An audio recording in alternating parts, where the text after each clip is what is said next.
भगवान श्री कृष्ण ने बताया, रोज नहाने वाली औरतें एक बार इस वीडियो को जरूर देखें, कभी दरिद्रता नहीं आएगी। एक समय की बात है, भगवान श्री कृष्ण और देवी सत्यभामा द्वारका नगरी में अपने अपने सिंहासन पर विराजमान थे। तभी देवर्षि नारद उस स्थान पर प्रकट होते हैं और भगवान श्री कृष्ण और देवी सत्यभामा को प्रणाम करते हैं। भगवान श्री कृष्ण कहते हैं, हे देवर्षि नारद, आपके मुखमंडल पर यह आदमी क्यों छाई हुई है? तब देवर्षि नारद कहते हैं, हे प्रभु, अभी अभी पृथ्वी लोक का भ्रमण करके आ रहा हूँ और मैंने वहाँ पर देखा कि ज्यादातर मनुष्य रोज स्नान और दान पुण्य आदि करते हैं, परंतु फिर भी वह दुखी रहते हैं। हे प्रभु, उनके दुखी रहने का क्या कारण है? आप मुझे यह बताने की कृपा करें।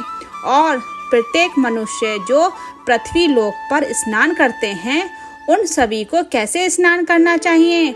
स्नान करने की उत्तम विधि कौन सी है? पृथ्वी लोक पर समस्त मानव जाति को स्नान कब और कैसे करना चाहिए? और स्नान करते समय कौन से मंत्र का उच्चारण करना चाहिए? देवर्षि नारद आगे कहते हैं कि हे प्रभु, मैं इन्हीं प्रश्नों के उत्तर जानने के लिए आपके पास आया हूँ। इसके बाद देवर्षि नारद देवी सत्यभामा से पूछते हैं, हे माता, मैंने यह भी देखा है कि पृथ्वी लोक पर अनेक स्त्रियां नित्य स्नान करके देवी लक्ष्मी की पूजा आराधना करती हैं, परंतु फिर भी उनके घर में देवी लक्ष्मी का वास नहीं होता है। यह कौन सी विडंबना है? इसका क्या कारण है? तब भगवान श्री कृष्ण कहते हैं, हे देवर्षि नारद, मनुष्य जाति के कल्याण हेतु आपने उचित ही प्रश्न किया है। यह सत्य है कि स्नान करना प्रत्येक मनुष्य के लिए अत्यंत ही आवश्यक होता है। स्नान से ही शरीर शुद्ध होता है, स्नान करने से ही शरीर पवित्र होता है और मनुष्य पूजा पाठ, दान धर्म आदि कर्म करने के पात्र स्नान करने के बाद ही बनता है। इसीलिए मनुष्य को नित्य स्नान करना चाहिए। हे देवर्षि नारद, मैं आपके सभी प्रश्नों के उत्तर देने से पहले आपको एक अत्यंत पवित्र कथा सुनाता हूँ। इस कथा में आपको आपके सभी प्रश्नों के उत्तर मिल जाएंगे। अब भगवान श्री कृष्ण देवर्षि नारद को स्नान का महत्व बताते हैं, उस कथा को सुनाते हैं जिसे सभी मनुष्य को ध्यान से सुनना चाहिए। इस कथा को सुनने मात्र से ही सैकड़ों तीर्थ में स्नान करने का पुण्य मनुष्य को प्राप्त होता है। भगवान श्री कृष्ण कहते हैं, हे देवर्षि नारद, एक समय की बात है, मगध देश में एक अत्यंत ही सुंदर नगरी थी। उस नगरी में एक धनवान सेठ रहता था। उस सेठ का 3 लड़कियां थीं।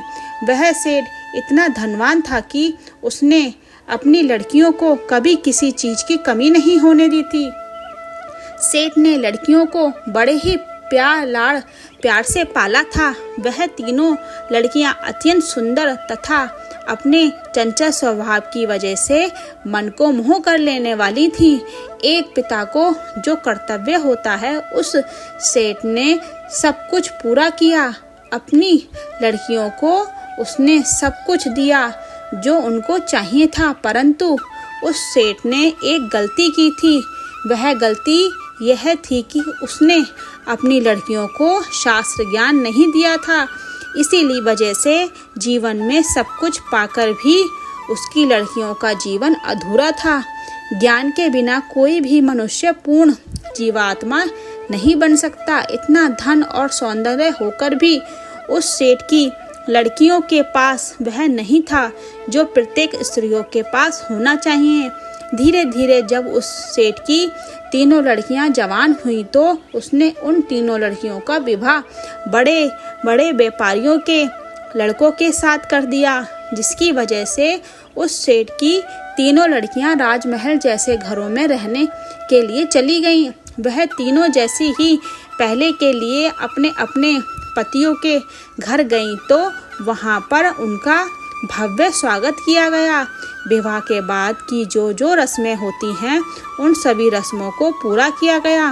उन तीनों के ससुराल वालों ने उन्हें बहुत मान सम्मान दिया और उनके साथ प्रेम से व्यवहार किया। वह तीनों अपने ससुराल में बड़े ही अच्छे से रहने लगी थी, लेकिन वह तीनों सुबह देर से जागती थी, देर से स्नान करती थी और कभी कभी तो बिना स्नान किए ही खाना पकाती थी और भोजन किया करती थी और कभी कभी पूजा पाठ कर लिया करती थी। उनकी सासू माँ ने उन्हें इस विषय पे कई बार समझाया, लेकर किसी ने उनकी सासू की माँ की बात नहीं सुनी और अपनी ही मनमानी करने लगी। अब जैसे जैसे समय बीतता गया उन तीनों लड़कियों ने ससुराल में परेशानियों और अपना विकराल रूप लेने लगी। तीनों के पतियों का व्यापार आर्थिक नुकसान होने लगा और धीरे धीरे उनके पतियों ने जो संपत्ति बनाई थी वह सब कुछ व्यापार में घाटा होने के कारण नष्ट होने लगी। उन तीनों की पति अब दूसरों से कर्ज लेकर वह अपने व्यापार को चलाने लगे, परंतु फिर भी उन्हें अपने व्यापार में घाटे का ही सामना करना पड़ा, जिसकी वजह से उनके घर में कलेश उत्पन्न होने लगा। उनके पतियों के साथ बार बार लड़ाई झगड़े होने लगे, परंतु पहले ऐसा नहीं था। जब से यह तीनों अपने पतियों के घरों में रहने लगी तभी से उनके घर में संकट के बादल छाने लगे। उन तीनों बहनों के ससुराल में पैसों की इतनी कमी हुई कि उन्हें अपनी सारी संपत्ति और घर बार सब कुछ बेचना पड़ा और वह सभी झोपड़ी बनाकर उस झोपड़ी में रहने लगे। लेकिन वह तीनों बहनें झोपड़ी में रहना पसंद नहीं करती थीं, इसीलिए वह तीनों अपने ससुराल तथा अपने पतियों को छोड़कर मायके में रहने के लिए वापस आ गईं और अपने पिता के साथ रहने लगी। परंतु अपने घर पर जाकर भी उन तीनों की आदत में कोई बदलाव नहीं आया और घर पर आकर भी वह तीनों बहनें बड़े ही अच्छे से रहने लगीं। अपने पिता के घर पर भी वह तीनों देर से उठती तथा देर से स्नान करती और कभी कभी तो बिना स्नान किए ही भोजन किया करती थीं। इसी कारण से उनके पिता को भी व्यापार में नुकसान होने लगा। भगवान श्री कृष्ण कहते हैं, हे देवर्षि नारद, क्योंकि उनकी आदतों में कोई सुधार नहीं हुआ, जिसकी वजह से उनके पिता के घर में से भी लक्ष्मी ने अपना स्थान त्याग दिया था। अब उस सेठ की आर्थिक स्थिति खराब होने लगी। एक दिन उस सेठ के द्वार पर स्वयं ब्रह्मा जी, जो कि समस्त वेदों के सबसे बड़े ज्ञाता हैं, उन्होंने एक साधु का रूप धारण किया और उस सेठ के द्वार पर आ गए। अब सेठ ने उस साधु को बड़े ही प्रेम से स्वागत किया और उन्हें प्रणाम किया। फिर सेठ ने उस साधु महात्मा को अपना दुख बताया और उसके निवारण के लिए उपाय पूछा। अब सेठ ने अपनी लड़की को भी बुलाया और साधु को अपने बारे में जो भी बातें उनकी ससुराल में हुई थी वो सारी बातें बताईं, उन सबको बता दिया।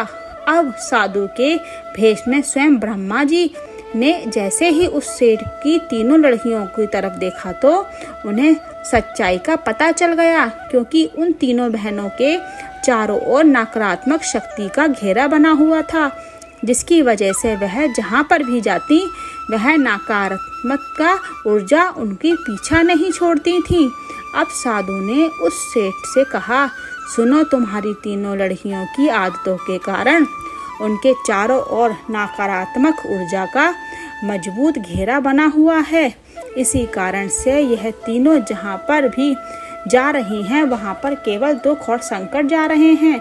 तुम्हारी तीनों लड़कियाँ अत्यंत आलसी और कमजोर हैं, निंद्रा को त्यागने के लिए तैयार नहीं हैं औरतों और सुबह यह तीनों ही देर से जागती हैं और देर से स्नान करती हैं और कभी कभी बिना स्नान के खाना भी पकाती हैं, साथ ही भोजन करती हैं। यही वजह है कि उनके जीवन में यह संकट आ रहा है।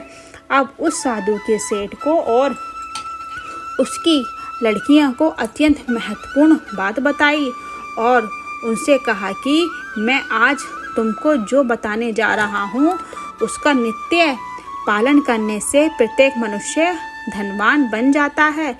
अब भगवान श्री कृष्ण कहते हैं कि हे देवर्षि नारद, अब वह साधु उस सेठ से कहने लगा कि हे पुत्र, स्नान करने के 4 प्रकार होते हैं।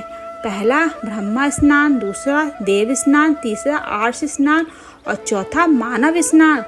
इन्हें समय के अनुसार जो भी मनुष्य अपने जीवन में इन सभी को धारण करता है उसे सर्वश्रेष्ठ माना गया है, क्योंकि शास्त्रों में ब्रह्म मुहूर्त में किए गए स्नान वाले स्नान को सर्वश्रेष्ठ माना गया है। ब्रह्म मुहूर्त यानी कि रात्रि का अंतिम पहर, मतलब सूर्य उदय से ठीक 2 घंटे पहले का समय, यानी कि शास्त्रों में यह समय दिन का सर्वश्रेष्ठ समय माना जाता है। वह साधु उस सेठ से कहता है कि इस समय वातावरण में अद्भुत और चमत्कारी ऊर्जा व्याप्त होती है। यह समय समस्त देवी देवताओं का समय होता है।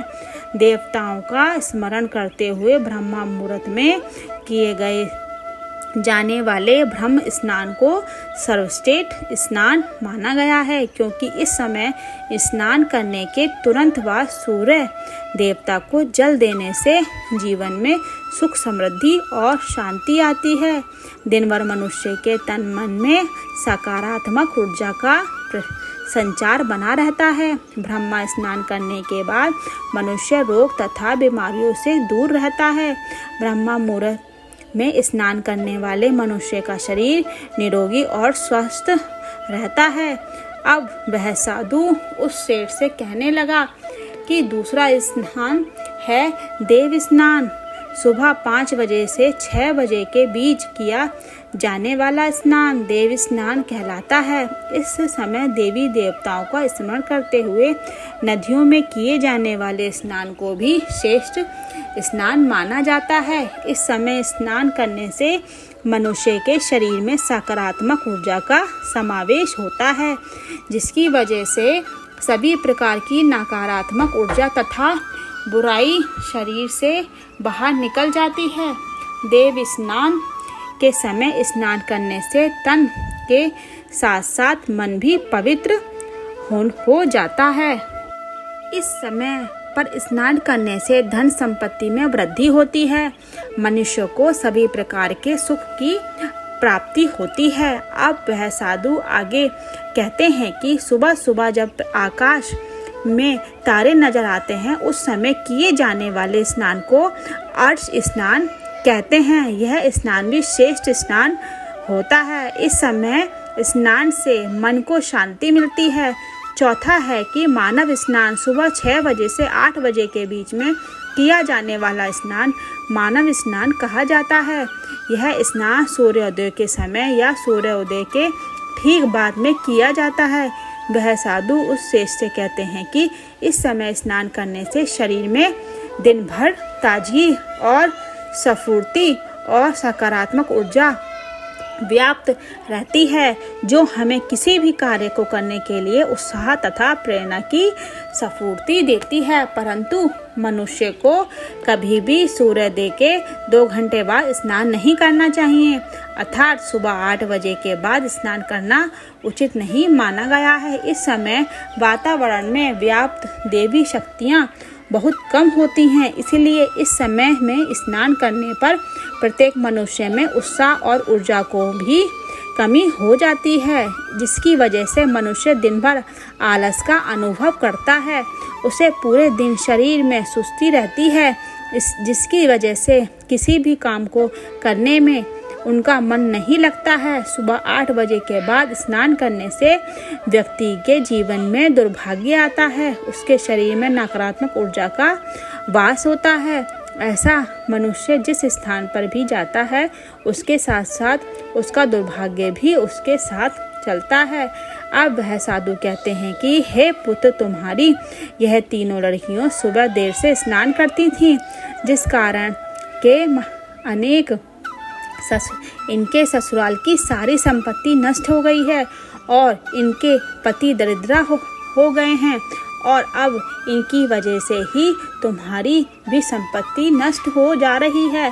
अब सेठ को वह साधु कहते हैं कि हे पुत्र, सूर्य उदय होने के बहुत समय बाद तक जो भी लोग स्नान नहीं करते हैं उनके मन में दिन भर क्रोध, द्वेष, नकारात्मक, कमजोरी और चिड़चिड़ापन बना रहता है, जिससे उनके काम में आने वाली मुश्किलें अपना विकराल रूप धारण कर लेती हैं। इसीलिए प्रत्येक मनुष्य को प्रतिदिन ब्रह्म स्नान, देव स्नान, आर्ष स्नान या मनुष्य स्नान करने की सलाह दी गई है। प्रत्येक मनुष्य को प्रतिदिन इन पवित्र कालों में उठकर स्नान करके पूरी श्रद्धा से आराधना और पूजा पाठ तथा सूर्य देवता को जल देने से उसको मन शुद्ध और पवित्र हो जाता है और प्रत्येक समस्याओं का समाधान भी हो जाता है। अब वह साधु उस सेठ को स्नान का महत्व बताकर वापस चले जाते हैं। सेठ की 3 लड़कियों को अपनी गलती का एहसास होता है। फिर वह तीनों अपने अपने ससुराल में रहने के लिए चली जाती हैं और उस साधु द्वारा बताए गए स्नान के सभी नियमों का पालन करने लगती हैं। तीनों सुबह ब्रह्म मुहूर्त में उठकर स्नान करने लगी और नित्य सूर्य को जल देने लगी। सुबह रोजाना स्नान करने से उनका शरीर पवित्र हो गया और वह नकारात्मक ऊर्जा भी पूरी तरह से नष्ट हो गई। धीरे धीरे उनके पतियों का व्यापार भी ठीक से चलने लगा और उनका खोया हुआ सब कुछ उन्हें फिर से वापस मिल गया और तीनों बहनें बड़ी ही प्रसन्नता से अपने ससुराल में रहने लगी। भगवान श्री कृष्ण कहते हैं कि हे देवर्षि नारद, अब मैं तुम्हें स्नान करते समय बोले जाने वाले अत्यंत महत्वपूर्ण मंत्र के बारे में बताता हूँ। जो भी मनुष्य इस मंत्र का उच्चारण करते हुए स्नान करता है उसके सभी पाप उसी क्षण नष्ट हो जाते हैं, उसका दुर्भाग्य भी नष्ट हो जाता है और उसे सुख समृद्धि प्राप्त होती है। भगवान श्री कृष्ण कहते हैं कि वह मंत्र कुछ इस प्रकार है। गंगे चा यमुना चवे गोदावरी सरस्वती नर्मदे सिंधु कावेरी जल आसी मन सनिधि करूं हे देवर्षि नारद। इसका अर्थ है कि हे गंगा, यमुना, गोदावरी, सरस्वती, नर्मदा, सिंधु और कावेरी माता, मेरे स्नान करने के इस जल में कृपया आप सभी पधारिए। इस मंत्र के उच्चारण से सभी तीर्थ स्थानों में स्नान करने का पुण्य मिलता है। अब भगवान श्री कृष्ण कहते हैं, हे देवर्षि नारद, अब आपको आपके सभी प्रश्नों का उत्तर मैंने इस कथा के माध्यम से दे दिया है। हे देवर्षि नारद बोले, हे प्रभु, आपने मुझे आज जो यह ज्ञान दिया है यह सर्व संपन्न है।